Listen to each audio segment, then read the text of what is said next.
Game Professor, and welcome to Games as Lit 101.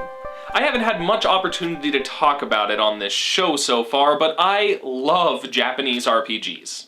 The epic stories, large casts of relatable characters, gorgeous soundtracks, vibrant worlds, and the 60-hour stories packed with plot twists, subplots, and all sorts of thematic exploration. I mean, obviously not every entry in the genre is good, but there are few things I love more than an excellent JRPG.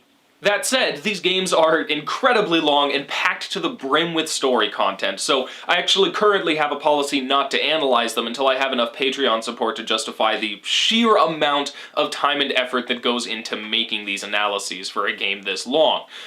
That said, I made that decision because the first Patreon request I got was for the classic PS1 RPG, The Legend of Dragoon.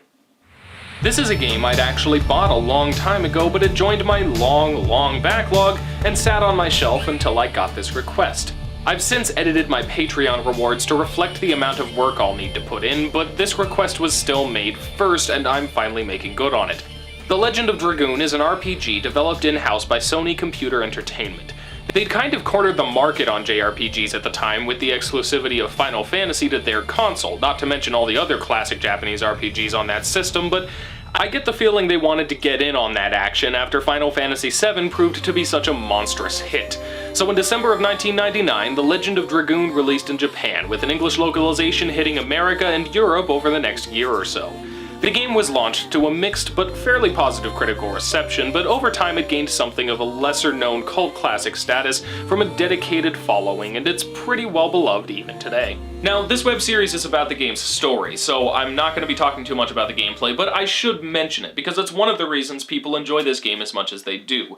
The Legend of Dragoon, like a lot of good JRPG battle systems, takes a traditional turn-based concept and then adds a few unique mechanics here and there to give it a life of its own. When you attack in The Legend of Dragoon, you don't just choose the menu option and watch it happen. You need to time a button press to make the attack stronger.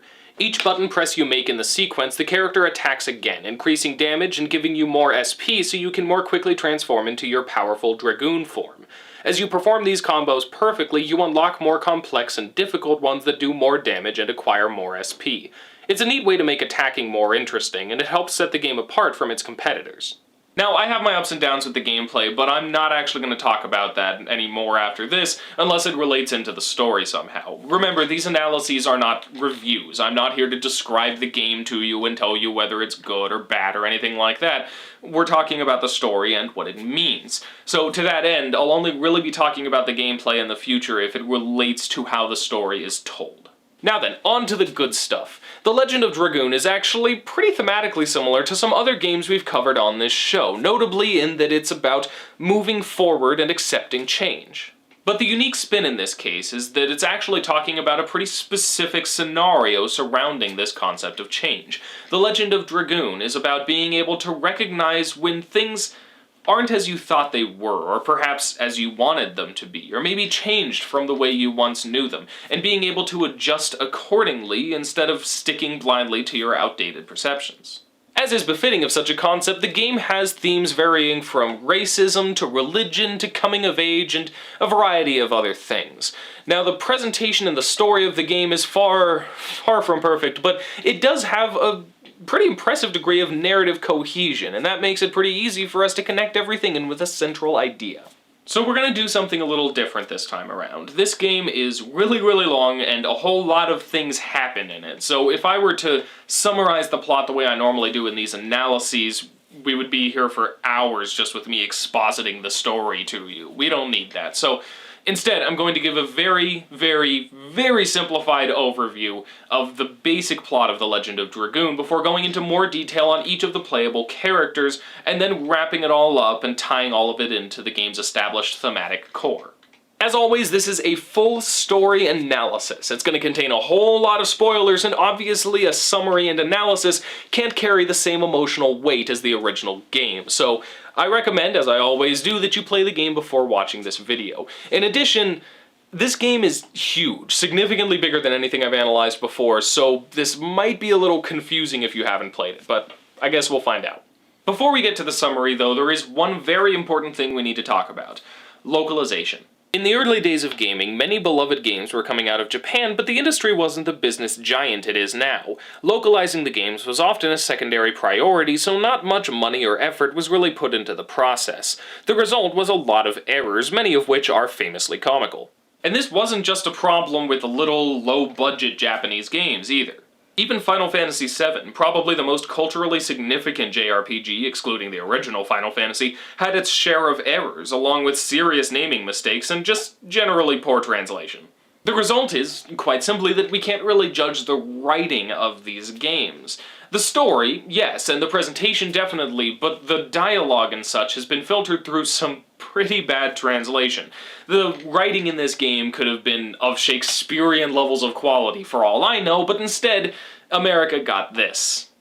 So a lot of the dialogue in this game, even oftentimes the good stuff, is going to be kind of awkwardly worded, and occasionally even kind of confusing, but I'm going to overlook that. Because if I get caught up in how this game is saying things instead of what it's trying to say, I'm just going to get distracted from what the story is attempting to communicate. And aside from that, it's not really fair to judge this game's storytelling based on some people who didn't actually know how to write it all well enough in English. So, that out of the way, let's go ahead and get this summary going.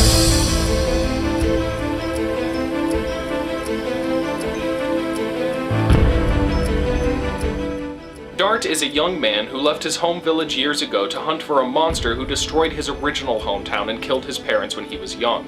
When he returns to the village where he grew up, he finds that Shauna, his childhood sweetheart, has been captured by the Sandoran Empire for unknown reasons and goes off to rescue her. He saves her with the help of Lavitz, a knight of Basil, and they end up embroiled in the war between Basil and Sandora, along with a mysterious woman named Rose who has a draconic soul gem that allows her to transform into a winged form known as a Dragoon. She awakens this power in Dart as well, and over the course of the game, all the playable characters get their own Dragoon spirit. The Sandoran forces capture Albert, king of Basil, and when the party goes to rescue him, they cross a man named Lloyd, who takes the moon gem, one of 3 sacred moon objects, from Albert before killing Lavitz. King Albert joins the party in Lavitz's place, and once they wrap up the war, we get a whole bunch of backstory. The world was created by the god Soa, and the divine tree was left to give birth to the species. Over time, it gave birth to many different species, each more complex and powerful than the last, but the 108th species, the final one, was stopped before it could manifest because it was supposed to destroy the world. But 11,000 years ago, the Dragon campaign was fought, a war between humanity and the Winglies, the species that came after them and used their flight and other magic to suppress humanity. During the fighting, the container for the 108th species' soul was broken, and every 108 years, that soul possesses the body of a human child, revealed in this case to be Shauna. Lloyd works for a man named Zeke, later revealed to be Rose's lover in the war 11,000 years ago, and Dart's father far later. The black monster that destroyed Dart's village was actually Rose, who did so in an attempt to kill the moon child, but mistakenly killed Shauna's twin sister she didn't know she had instead of Shauna herself. Zeke kidnaps Shauna in order to use her soul to awaken the 108th species, and the gang needs to stop him before he unleashes it and destroys the world. Zeke turns out to be possessed by the spirit of Melbu-Frama, the leader of the Winglies 11,000 years ago, and Rose reunites with Zeke himself, and they sacrifice themselves to deliver the killing blow to Melbu-Frama, saving the world. Alright. That was a lot. I know it was. It was probably kind of confusing. Believe it or not, probably only a little more confusing than the game itself. There's a lot of crazy stuff in there. But, all we really had to do was get the basic plot out there, and now we can talk in more detail about the characters, the backstory, and what it all means, and hopefully this should start to make a little more sense.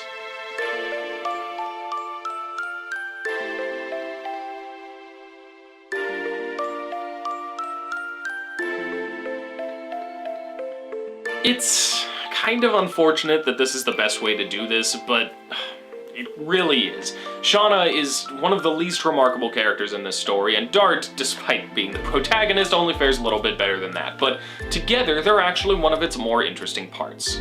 Shauna is Dart's love interest, which is very easy to predict, but the romance in this game, it unfolds over the first 2 discs and then continues on after that, and it's one of the more believable romances I've seen in a Japanese RPG. And what's more, the specifics of it play pretty well into the overall themes of the game I mentioned earlier.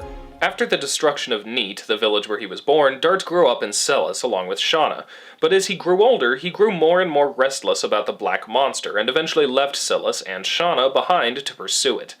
By the time the game starts, he's actually been gone for years, and both he and Shauna have changed in his absence.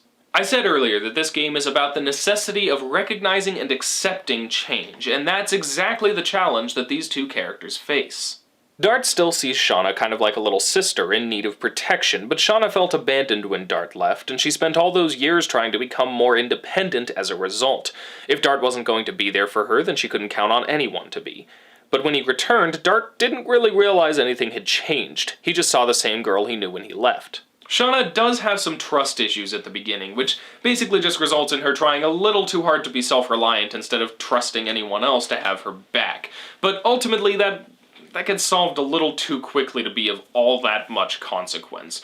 Dart's inability to see her for who she is, though, for who she's grown into, that continues to matter. See, over time, as they grow closer together, Dart still remains kind of distant. Part of this is because he still sees Shauna as the little girl he has to protect, like when they were children, but part of it is also that he still plans on pursuing the Black Monster once all of this is done. There's a great scene where Lavitz, who tends to play the old wise man role, takes Dart aside and talks to him about Shauna, and he has some pretty good stuff to say.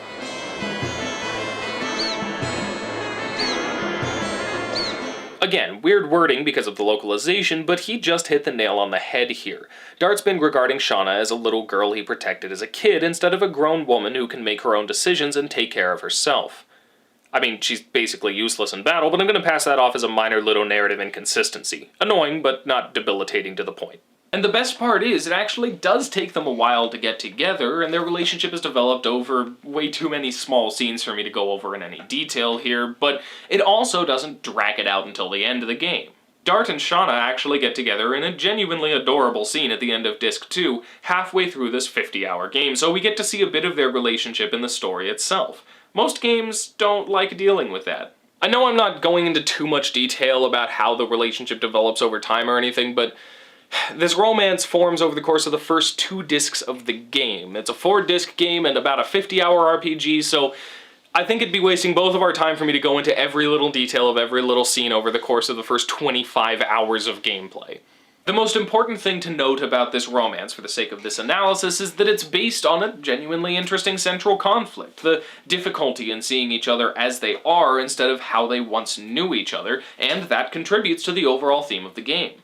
Unfortunately, Shauna is kidnapped by Zeke soon after that, so while the bit we got with their relationship was really nice, we only get so much more of their development together after they actually get together. Shauna does have more going on, namely that she's the Moonchild and thus contains the soul of the creature that will, if it reunites with its body, end the world, but she doesn't know about that before the reveal, and after it we barely see any more of her, so it's not really relevant to her character. So at this point, I'll transition to just talking about Dart's character arc from that point forward. Dart actually has one other major element of his character that's important to the overarching story and its major themes, and that's the Black Monster. To an extent, he had to overcome his obsession with it in order to be with Shauna in the first place, since being with her essentially means that he's not just gonna go running after the Black Monster again once all this is done. But of course, that's not the last we hear about it either. I'll go over all this in a bit more detail when we talk about Rose, but as you may recall from that rushed synopsis earlier, Rose was the Black Monster. This reveal comes at the end of Disc 3, so the two are friends by this point, and Dart obviously feels betrayed by this, and has a really hard time accepting that Rose could— actually, he's pretty okay with it. This is one of the biggest areas where the game's story is better than the way it tells that story, unfortunately. It's very important to Dart's character that he forgive Rose, that he look to who she is now instead of blaming her for things that she did in the past. That's basically the whole point of this story, but he barely even struggles to do it.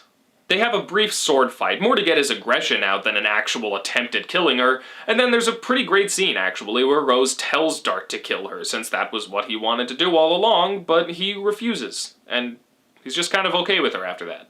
And this is one of my major struggles with this game, personally. It has a lot of interesting character stuff, and oftentimes even has a good deal of depth behind it, but it rarely actually dives into it all, which, when you think about it, is actually kind of the opposite problem that more JRPGs have. Here we have one brief scene that touches on so many issues. Dart's been spending 3/4 of the game learning to let go of his vengeful obsession with the black monster, so he's in a better position to be able to maturely handle the situation than he would have been at the beginning of the game. There's even a scene in Disc 3, before the big reveal, where Rose asks what he'll do now if he ends up finding the black monster, and Dart says he isn't sure anymore. He's slowly but surely becoming wiser. But finding out that Rose, a woman he's fought beside and befriended over that same period of time, is the one who killed his parents and destroyed his village, leaving him an orphan, that has to be difficult. He's been fighting between his own desire to move past that obsession, his friendship with Rose, and feelings of guilt and betrayal this reveal would bring up. And instead, we get one really short scene where Dart doesn't even seem to take issue with it very much. What's going on here with the characters is great, and the outcome is believable. That's how it should go. But the scene where it all comes to a head is far too simple to adequately address everything that's going on. And that happens all the time in this game. We'll go over some more examples in this analysis, though this is probably the one that suffers the most for it. Anyway, that's really the extent of any significant character development for Dart. From this point on, he basically just becomes your typical hero who constantly insists on saving the love interest even when it seems impossible, and he doesn't really grow anymore past this. He and Shauna live happily ever after at the end, and that's nice. So Dart's formative character arc is in learning to recognize change in his childhood friend and build a relationship with her, with who she is now, and in turn to accept Rose for who she is now, instead of defining her based on her past transgressions. Shauna, aside from some brief character development in the beginning, is basically here for the sake of supporting that character arc, which is why we haven't talked about her as much. So you can see how the protagonist's character arc plays into the theme of recognizing and accepting change and working to make the present as good as it can be instead of dwelling on how you think things should have been. So now let's go ahead and talk about the second most important character of the game, Rose.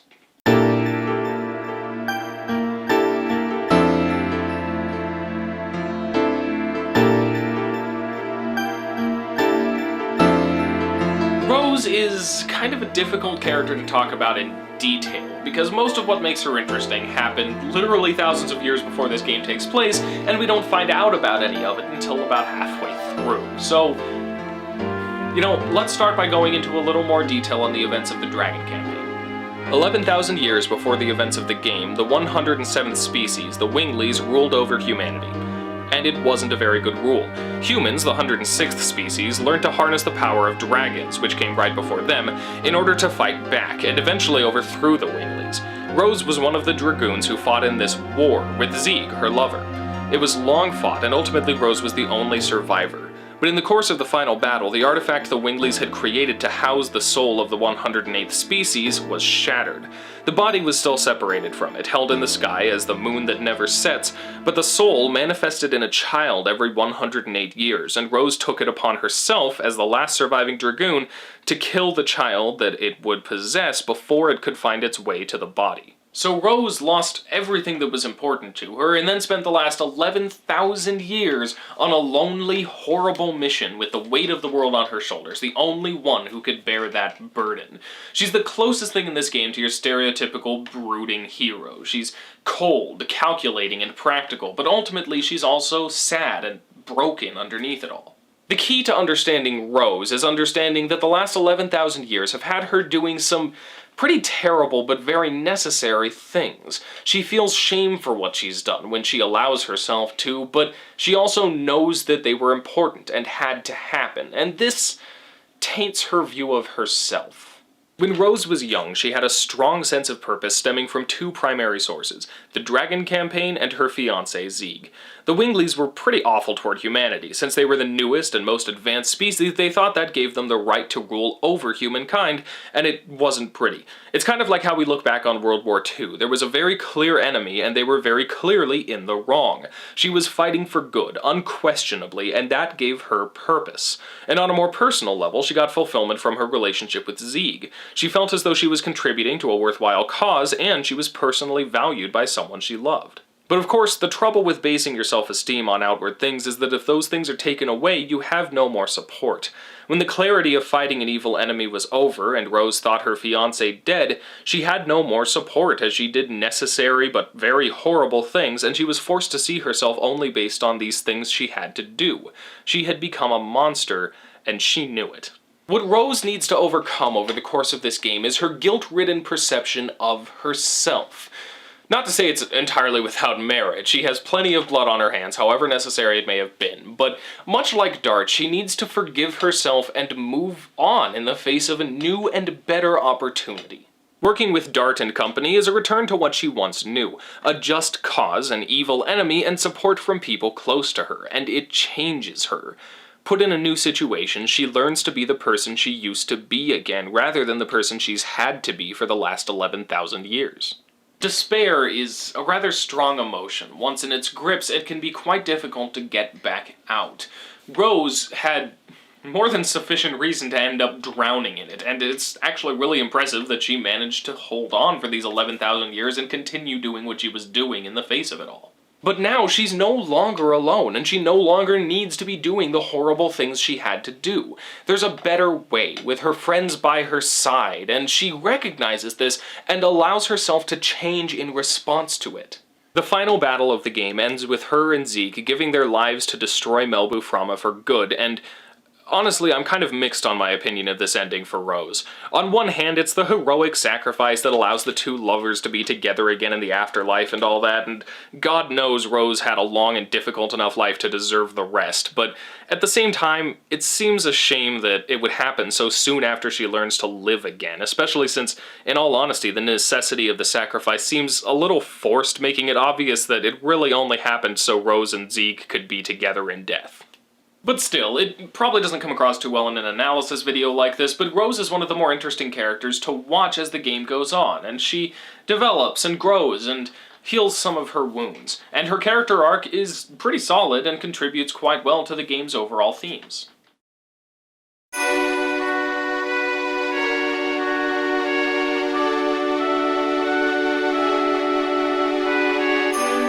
Lavitz is a soldier in the service of King Albert, and he's basically the wise old man of the group.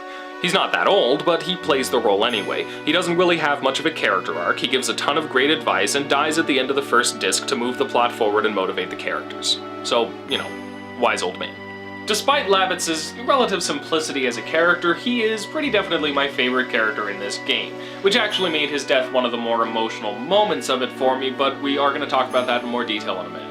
Lavitz's defining quality is loyalty. He's endlessly loyal to King Albert. He's similarly loyal to Dart after they spend time fighting at each other's side and getting their little bromance going, and he even not only gives his life trying to save Albert, but actually ends up later on giving his soul to let the party into the final dungeon. In fact, while he's generally far more wise and level-headed than anyone else in the game, his loyalty supersedes even that. When he hears that Albert has been captured, Haschel literally needs to punch him into unconsciousness to keep him from rushing into a situation that he couldn't handle. And he rushes to his death because Lloyd hurt King Albert when he got the Moon Gem. And when you go to the capital of Basel, you end up spending half the time in the city visiting his mother, who he loves very much. Overall, he's certainly the least flawed of this cast of characters, which could be boring, but actually works out pretty well.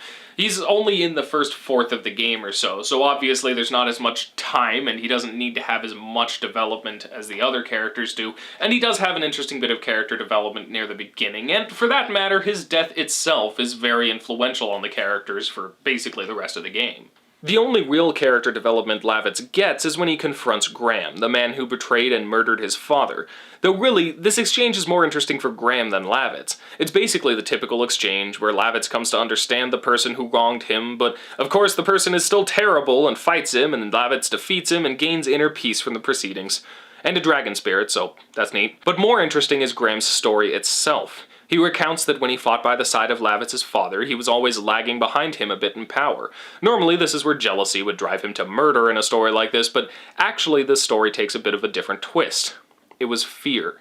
Fear that Graham would never be truly great, that he'd always be in someone else's shadow, that he had plateaued in his power, and no matter how hard he tried, he would always be insufficient. So he sought the power of the Dragoon spirit and killed Lavitz's father to get it.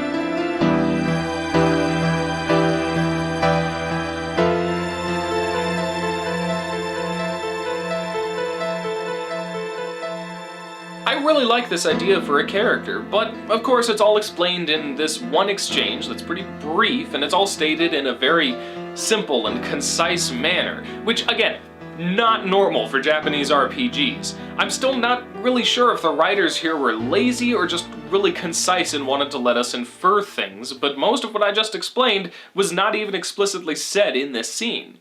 Anyway, Lavitz is my favorite character in the game because he's a very stable and comforting presence among the group, but ultimately he's not the most complex. He's the Obi-Wan to Darth's Luke Skywalker, and while this makes his death pretty powerful, it's unfortunately undercut by the fact that the developers apparently wanted to play it safe and not let the story affect the gameplay too much. Lavitz is immediately replaced in the party by King Albert, who wields the same weapon, carries over the exact same stats as Lavitz, down to the amount of experience and even the amount of addition uses.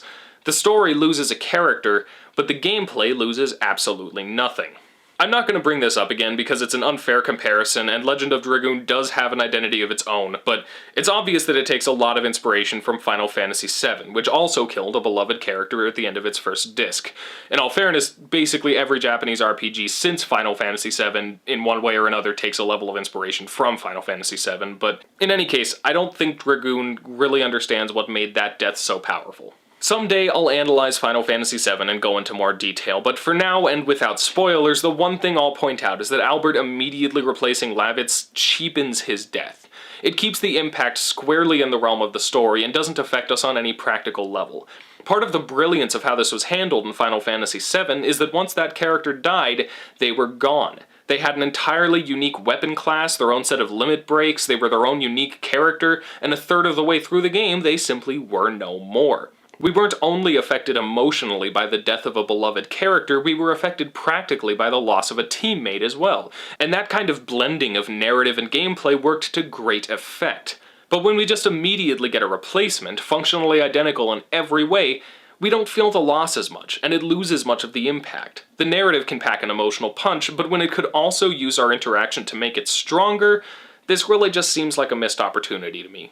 I do feel kind of sad that I don't have all that much to say about Lavitz, because, like I said, favorite character, but there's just not much to say. He's just too perfect to lend himself to much discussion, which, of course, is why he's awesome.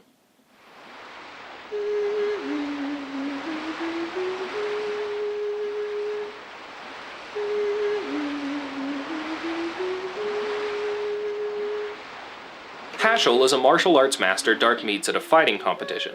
He goes with the party because he's been searching for his daughter for over 20 years and figures the party's important mission can be a good break from that search while still taking him around the world enough to possibly run into her. If Albert is the replacement for Lavitz mechanically, then Haschel is the replacement for him in the story. To an extent. Haschel is the oldest character in the party, aside from Rose, of course. He has plenty of wise things to say and is generally more level-headed than everyone else, similar to Lavitz, but he is a bit more of a complex character. His family is tasked with passing on the tradition of a unique fighting style, and he made the classic parent mistake of pushing his daughter too hard in the direction he wanted her to go. So hard, in fact, that she accidentally killed another student while training under him. That was the last straw for her. She never wanted to learn how to harm others anyway, and now she actually had killed someone with it, and she ran away. That was the last time he ever saw her. Now, we don't actually learn those details until late in the story, so for most of the game, Haschel is just a wise old man who's pretty powerful in battle, and he only really comes to terms with his own mistakes right near the end of the game, but his arc also fits quite well into the game's overall theme of accepting change. He had a certain expectation for his family, a plan about how things would work out, and it didn't.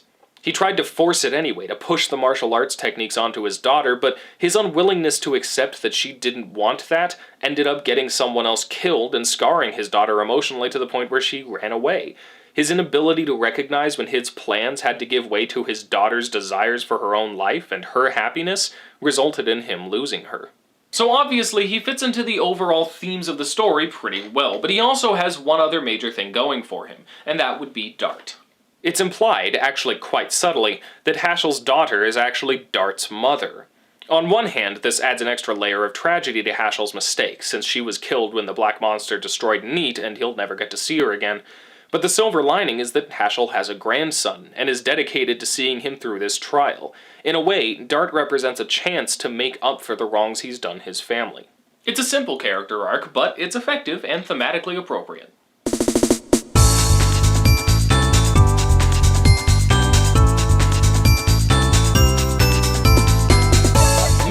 is a common fan favorite. She's endearing, excitable, and she has adorably clumsy animations. Now here's the thing about Meru, she has more to her character than most, but her arc is less about her, and more about using her as a device to explore the game's themes of racism. Oh yes, this game touches on racism. Not in any spectacular way, mind you, but it certainly does go there. There are a few different elements of the story that tap into this topic, but by far the most emphasized is in the game's exploration of Wingly civilization and culture. Meru joins up with the party in Disc 2 for seemingly little reason aside from her curiosity. She later says that she saw something in Dart that people tend to follow, which is certainly an element of his character, so that's good enough for me. But later in the game, it's revealed that she's actually a Wingly, one of a small community of survivors from the Dragon campaign 11,000 years ago, though she and many others there weren't actually alive then themselves. She chose to leave the community to see what humanity was actually like, and as a result, was banished from ever returning. As you might expect, they're not too happy to see her return either. Even her parents have some mixed feelings about it. The Winglies have a racial supremacy thing going on, since they were born from the divine tree after humanity and they can fly and use magic. They see humanity as a simple and barbaric race, and the idea that Meru would leave the glory of their own race and culture to travel with humans is seriously frowned upon. Now, the racism parallels here are pretty obvious, but the game actually does go a bit further into the issue than I've seen most games go.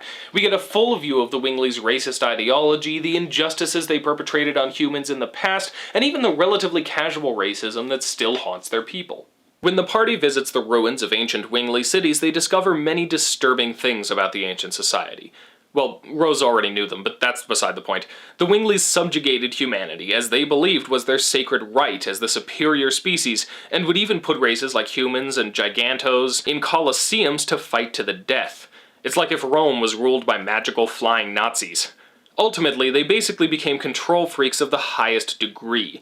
They even created a magical machine to intercept souls on their way to the afterlife, so the Winglies could judge them themselves and decide whether a given soul deserved heaven or hell. I mean, holy crap.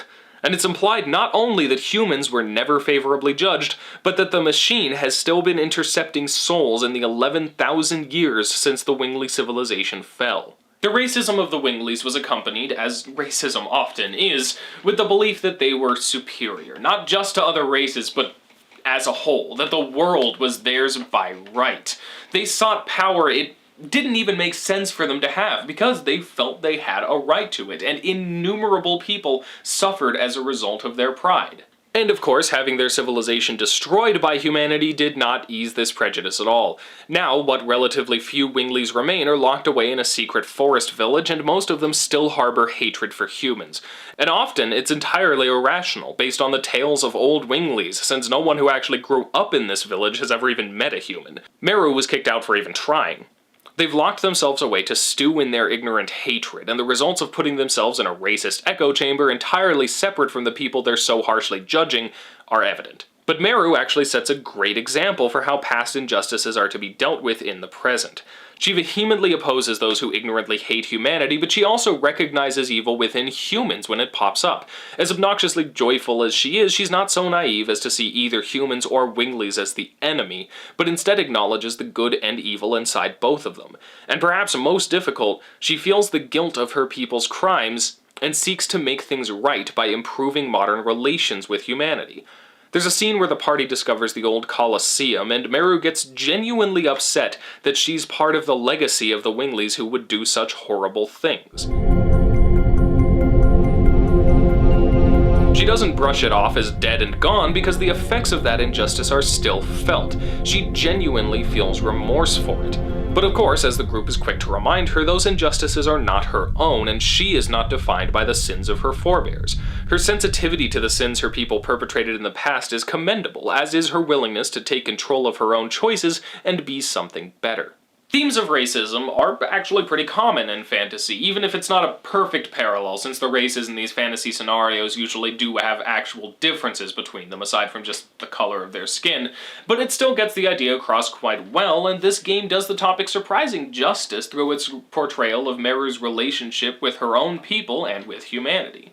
And once again, we get a major theme of the game that fits very well into its overall message. Everyone involved in this situation needs to accept change and let go of their old assumptions. The Wingleys need to recognize the validity of the other races and embrace positive change by working together with them. And Meru needs to recognize that the actions of her civilization were horrible and should be remembered as such, but that doesn't affect her own obligations and values, and she needs to continue moving forward as she sees fit.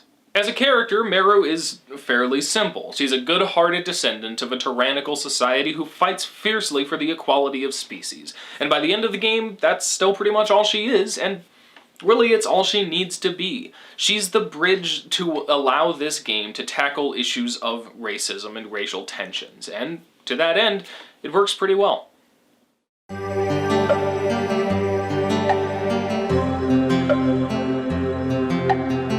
This last character section, I'm going to talk about the 3 remaining playable characters from the game that we haven't talked about yet. They are all major characters, so of course they're worth talking about, but they also get significantly less character development than the others, so they didn't really need their own full sections. We'll start with Albert. He's the king of Basil, which itself is only half the kingdom of Serdio. He came into the throne when he was only 6 years old after his father was killed. Half the kingdom was his to rule, and half was given to Emperor Dole, the one sending Sandoran troops all around in the first half of the game. He also knew Lavitz since a young age, and the two are very close. Albert just doesn't get much development after replacing Lavitz on the team. He does have a distinct personality. Most notably, he's the most refined and well-educated character in the party, and he often has knowledge of history or geography or one thing or another that helps the team figure out what it is they're supposed to do in a given situation, and that's all well and good. He's a fun character to have around, but he doesn't change or develop all that much. His defining element is his obligation to Serdio, but since he leaves the capital to help Darden Company save the world, this issue doesn't have a very strong presence in the game. Mostly it just manifests as feeling a responsibility to save the world, along with a good deal of remembering how much Lavitz had inspired him. Lavitz taught him how to fight and generally had a huge impact on his life, and his memory stays with the game largely through Albert's presence and reminiscence. He's an enjoyable character, but there's just not really all that much to talk about. Kongol, on the other hand, is a little more interesting. He's a Giganto, one of the 97th species born of the Divine Tree, and he's the last living member of that race.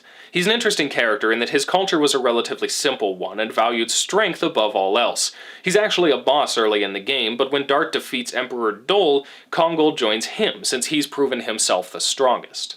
But that's not all there is to him either. Kongol is another character who contributes to the game's themes of racism, though admittedly not nearly as much as Meru's scenario does. His people were wiped out by humans, but Emperor Dole came along to stop it.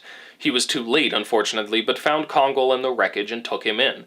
Dole's kindness to Kongol, who had only known hatred from humanity before this, was inspiring to him, and Kongol, like Meru, fights for a world where all the species are equal. The unfortunate moral decline of Emperor Dole is interesting, but it's not particularly relevant to what we're talking about here. The important thing is that Kongol followed the person who showed him the greatest strength as well as the greatest mercy. But eventually Emperor Dole's strength and mercy turned into doing great harm to the people of Serdio instead, and when he was defeated by another, someone both stronger and more merciful than him, Kongol followed him. Unfortunately, what little character development we get from Kongol after this point mostly centers around him trying to be the strongest and, to a lesser extent, the rather typical theme of mercy and kindness not being a weakness. But he's an enjoyable character nonetheless. And finally, we have Miranda, probably the weakest of the game's entire cast. She's the Albert to Shauna's Lavitz, replacing her once she's taken out of commission and captured after the halfway point of the game, and while they give her enough of her own character to distinguish her, she never gets enough development to be much more than just the woman who replaced Shauna. The only real insight we get into her character is shoved into the final stretch of the game, where she's confronted with a vision of her abusive mother in the form of a battle. And this whole situation makes me sad, because Lord knows we need more video games that deal with difficult subjects like this, but unfortunately this just does it really, really poorly. It takes it from the angle that there was more to the story than she knew, and for that matter more than she could have understood at the time given her young age, and that's good, that's a good approach, but ultimately her mother still abandoned her, and in doing so indirectly contributed to her life of poverty and the death of her father.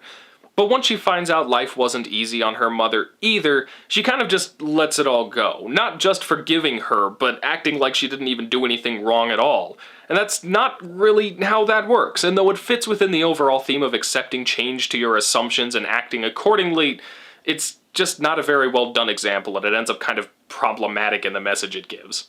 She has some interesting elements to her character, but none of it gets expanded on enough for us to really care, and she ends up being the simplest of all the characters in this game by far. So I just don't have much to say about her. And it's unfortunate, and it's kind of an anticlimactic note to end the character analyses on, but whatever, it's what we got. So let's go ahead and talk about how all this fits into the story as a whole.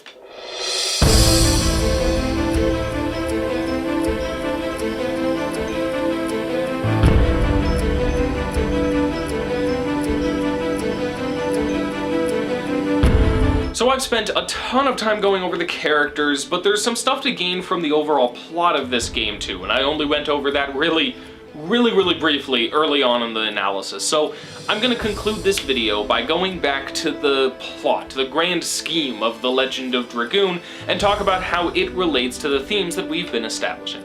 As I very briefly summarized earlier, the world of The Legend of Dragoon was created by the god Soa. Wait a minute, the god who planted a tree that would yield all the species is called Soa? Who put a seed in the ground is called Soa. Oh my god. And the divine tree was left on the earth to release increasingly powerful and complex life forms over a long period of time, eventually culminating in the final life form, number 108, that would destroy the world and begin it anew. It is against this design, and Melbu Frama's insistence on bringing it to fruition, that our heroes fight.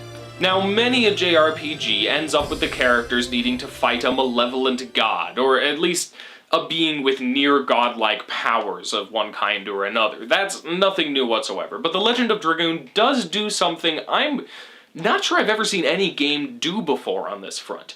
You don't actually fight a malevolent god. The characters are instead fighting the systems put in place by an absent god. The Legend of Dragoon is the only game I can think of that approaches its world and mythos from an explicitly deist perspective.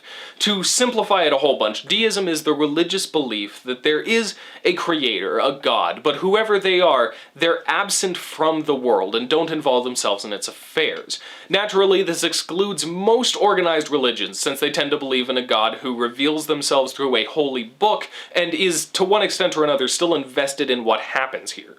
Now, one could certainly argue that Soa is evil, given their plan to make a world and populate it with 108 different species, millions of lives over the course of thousands of years, and then just wipe it all away at the end and destroy all of those lives.